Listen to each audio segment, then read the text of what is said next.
Pudding তো অনেক খেয়েছেন, এইবার এভাবে একবার সাবুদানা দিয়ে পুডিং তৈরি করে দেখুন।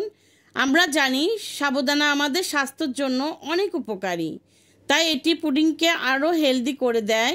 দেখতে যেমন ইউনিক, খেতেও তেমন মজাদার। সামান্য উপকরণ দিয়ে তৈরি হয়, পেট ঠান্ডা রাখে। আজকে আপনারাও সহজে পারফেক্টভাবে সাবুদানার পুডিং বানাতে পারবেন। না টেনে পুরো রেসিপিটি দেখুন। আসসালামু আলাইকুম, আপনারা দেখছেন আইরিন হোম কিচেন। আজকে আমার রেসিপি সাবুদানার পুডিং। এই পুডিংটা তৈরি করতে আমি নিয়ে নিচ্ছি মেজারমেন্ট কাপের 1 কাপ সাবুদানা। আপনারা চাইলে চায়ের কাপ বা বাটি দিয়েও মেপে নিতে পারেন। আর আমি এখানে 1 কাপেরই পুডিং তৈরি করে দেখাবো। আর এখানে আমি ঠান্ডা পানি নিয়ে নিলাম, মানে নর্মাল তাপমাত্রার পানি দিয়ে এটা ভালো মতো ধুয়ে নিতে হবে। যেহেতু সাবুদানা এর মধ্যে কিন্তু অনেক স্টার্চ থেকে থাকে, এই জন্য এটা ভালো মতো ওয়াশ করে নিতে হবে। দেখুন আমি কয়েকবার পানি দিয়ে ধোয়ার পর এটা সরাসরি চলে যাব চুলার কাছে। এটা ভিজিয়ে রাখতে হবে না, এভাবেই হয়ে যাবে। এখন আমি দেখুন এখানে পানি ফুটাতে দিয়েছি, 3 কাপ পানি নিয়েছি মেজারমেন্ট কাপের। দেখুন এটা কিন্তু একদম বলকোটা পানির মধ্যে সাবুদানাগুলো দিতে হবে। এদিকে লক্ষ্য রাখতে হবে, ঠান্ডা পানির মধ্যে কখনোই দিবেন না। দেখে বুঝতে পারলেন আমি কিন্তু বলকোটা পানির মধ্যে ছেড়ে দিয়েছি। এই কাজটা করতে হবে। আর এখানে 1 কাপ সাবুদানা আর 3 কাপ পানি নিয়েছি, এটা যেন খুব গাঢ় না হয়ে যায় সেদিকে লক্ষ্য রাখতে হবে। এটা 7 থেকে 8 মিনিট ধরেই রান্না করতে হবে। এর মধ্যে যে সাদা অংশটা থেকে যাবে সেটাও কিন্তু সুন্দরভাবে কুক করে নিতে হবে। আর দেখে বুঝতে পারবেন রান্নাটা হয়ে গেলে। দেখুন আমার কিন্তু প্রায় রান্না করা শেষ। আমি এখন সাথে সাথে ঠান্ডা পানি দিয়ে ধুয়ে নিব। দেখে বুঝতে পারছেন আমার রান্না শেষ। এখন চুলাটা বন্ধ করে দিব। দেখুন একদম কাচের মতো কিন্তু হয়ে গেছে। এখন আমি সুন্দর করে এটা ঠান্ডা পানি দিয়ে ধুয়ে নিচ্ছি। এই কাজটা সাথে সাথে করতে হবে। আর একদম ছিদ্র ছোট চালনি দিয়ে কিন্তু এটা ধুয়ে নিতে হবে, পড়ে যাতে না যায়। এটা আমি সুজিটা সাইডে রেখে দিলাম।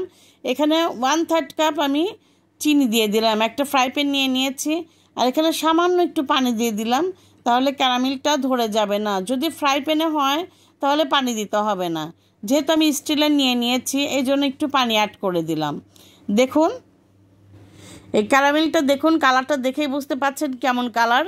এর চেয়ে বেশি কালার করলে কিন্তু তিতো ভাব এসে যাবে, সেদিকে লক্ষ্য রাখতে হবে। কালারটা দেখুন কত সুন্দর হয়েছে। এই পর্যায়ে আমি চুলাটা বন্ধ করে দিয়েছি। আর এই ফ্রাই প্যানের আছে কিন্তু সুন্দর একটা কালার থাকবে। দেখুন আমি যে মোল্ডে বসাচ্ছি সেই মোল্ডের মধ্যে সাথে সাথে ঢেলে দিতে হবে। ঠান্ডা হয়ে গেলে কিন্তু জমাট বেঁধে যাবে, এই জন্য গরম অবস্থাতেই কিন্তু এই কাজটা করতে হবে। এখন আমি এটা সাইডে রেখে দিলাম। আর নিয়ে নিচ্ছে এখানে দেখুন আমি 2 কাপ দুধ। যেহেতু 1 কাপ সুজি, তার জন্য আমি এখানে 2 কাপ দুধ নিয়ে নিলাম। এটা লিকুইড দুধ আমি জাল করে একদম ঠান্ডা করে নিয়েছি। এই কাজটা করতে হবে। আর এখানে দিয়ে দিচ্ছি 2 টেবিল চামচ মিল্ক পাউডার। এটা দিলে কিন্তু পুডিংটার স্বাদ অনেক বেড়ে যাবে। আর এখানে দিয়ে দিচ্ছি আবারও 1/3 কাপ চিনি, কারণ মিষ্টিটা যে যেমন খান এই চিনিটা দিলেই কিন্তু যথেষ্ট মিষ্টি হবে। আর এখানে দিয়ে দিলাম 1 টেবিল চামচ আগার আগার পাউডার। এই সব কিছু কিন্তু আমি ঠান্ডা অবস্থায় দিচ্ছি। আর এখানে দিয়ে দিচ্ছি 1 চায়ের চামচ ভ্যানিলা এসেন্স। আপনারা চাইলে এখানে ছোটো এলাচের গুঁড়াও অ্যাড করতে পারেন, কিন্তু আমি ভ্যানিলা এসেন্সটাই দিয়ে দিলাম। এটা কিন্তু অবশ্যই দিতে হবে, কেননা সাবুদানার একটা যে স্মেল থাকে এই স্মেলটা কিন্তু লাগবে না। দেখুন এই সাবুদানা আমি সম্পূর্ণটাই ঠান্ডা পানির মধ্যে ঠান্ডা দুধের মধ্যে দিয়ে দিলাম।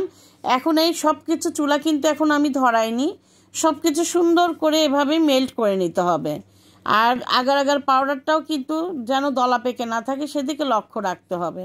এভাবে করে কিছুক্ষণ ধরে এটা নাড়াচাড়া করে নিতে হবে, তারপরে চুলার আঁচটা ধরিয়ে দিতে হবে। আর এই পুডিংটা করতে কিন্তু বেশি সময় লাগে না, যেহেতু আগার আগার পাউডার ইউজ করাও হচ্ছে। খুব দ্রুতই কিন্তু পুডিংটা হয়ে যায়। আপনার 20 থেকে 30 মিনিটের মধ্যে পুরো পুডিংটা সেট হয়ে যায়, এবং কিছুক্ষণ ঠান্ডা করে নিয়ে খেলে কিন্তু যথেষ্ট টেস্টি হয়। একবার হলে এই পুডিংটা করে খেয়ে দেখবেন, তারপরে বুঝতে পারবেন হ্যাঁ এটা কতটা টেস্টি। দেখুন আমার এটা সুন্দরভাবে মেল্ট করা হয়ে গেছে, দেখেই বুঝতে পাচ্ছেন। এখন আমি এটা সাইডে রেখে দিয়ে চুলাটা ধরিয়ে দেব। আর আমি সর অবস্থাতেই দিয়েছি। সরটা ভিতরে কিন্তু খুব সুন্দর একটা কাজ করবে, খেতেও ভালো লাগবে এবং দেখতেও কিন্তু খুব সুন্দর হবে। প্রথমে তো আমি আপনাদের দেখিয়ে দিয়েছি কেমন ভিতরটা হয়েছে, জুসি ভাব। আর দেখুন আমি চুলাটা ধরিয়ে দিয়েছি। এটা রান্না করতেও কিন্তু বেশি সময় লাগবে না, যেহেতু আগার আগার পাউডার দেওয়া, এটা অল্প সময়ের মধ্যে রান্না হয়ে যাবে। যখনই বলক চলে আসবে, 1 থেকে 2টা বলক আসলেই কিন্তু এটা নামিয়ে ফেলতে হবে, কেননা সাবুদানা এবং আগার আগার পাউডার দুইটাই কিন্তু খুব দ্রুতই জমাট বাঁধে। চুলাটা ধরিয়ে দিয়েছি। এই পর্যায়ে কিন্তু একদমই থামা যাবে না। দেখুন আমি একটা ডাব্বুর সাহায্যে এভাবে করে করে আমি সুন্দর নাড়াচাড়া করে নিচ্ছি। এটা থেমে গেলে কিন্তু জমাট বেঁধে যাবে।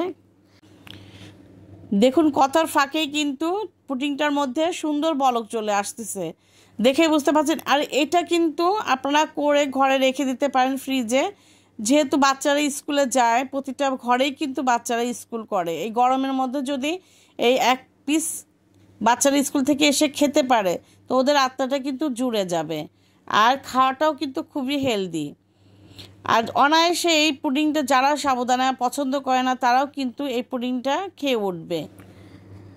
দেখুন সুন্দরভাবে কিন্তু বলক চলে এসেছে। এই পর্যায়ে আমি চুলাটা বন্ধ করে দিব, কারণ 1 থেকে 2বার বলক আসলেই কিন্তু এটা হয়ে যাবে। বেশিক্ষণ বলক দিলে কিন্তু এটা জমাট নাও বাঁধতে পারে। দেখুন আমি ক্যারামেল ঢালা সেই মোল্ডের মধ্যে কিন্তু আমি এই সমস্ত পুডিং ঢেলে দিচ্ছি, দেখে বুঝতে পাচ্ছেন। আর এটা কিন্তু ফ্যানের নিচে রাখলেই কিন্তু সুন্দরভাবে জমাট বেঁধে যাবে, যেহেতু আগার আগার পাউডার দেওয়া আছে। এটা আমি ফ্যানের নিচে রেখে পুরোপুরি ঠান্ডা করে তারপর নর্মাল ফ্রিজে রাখবো। দেখুন আমি নর্মাল ফ্রিজে রেখেছিলাম আধা ঘন্টার জন্য, সুন্দর কিন্তু ঠান্ডা হয়ে গেছে। আর একদম দেখুন একদম সেট হয়ে গেছে, দেখে বুঝতে পাচ্ছেন। আমি এখন নাইফ দিয়ে সাইডে অংশ কেটে নিব। দেখুন এভাবে করে হাত দিয়েও ছাড়িয়ে নিতে পারেন, খুব ইজিলি কিন্তু হয়ে যায়। এখন আমি সুন্দর করে এই মোল্ড থেকে বের করে তারপর দেখাচ্ছি। এই সিম্পল প্রসেসেই কিন্তু আপনারা খুব সহজেই সাবুদানা দিয়ে ঘরের মধ্যে পুডিংটা তৈরি করে ফেলতে পারবেন। সুস্থ হোক বা অসুস্থ, ছোট বড় সবার জন্য কিন্তু এই পুডিংটা বেস্ট। যে কোনো মানুষই যার দাঁত নেই সেও কিন্তু খুব মিষ্টিভাবে খেয়ে নিতে পারবে। নিজেদের জন্য হোক বা মেহমানদের জন্য এই পুডিংটা অনায়াসে বানিয়ে রেখে দিতে পারেন এবং তারাও খেয়ে কিন্তু আপনার প্রশংসা করবে। ভালো লাগলে অবশ্যই একটি লাইক, সাবস্ক্রাইব করে আমার পাশেই থাকবেন। এমন নিত্য নতুন ভিডিও নিয়ে আবারও হাজির হব। কেমন হয়েছে অবশ্যই কমেন্ট করে জানাবেন। আল্লাহ হাফেজ।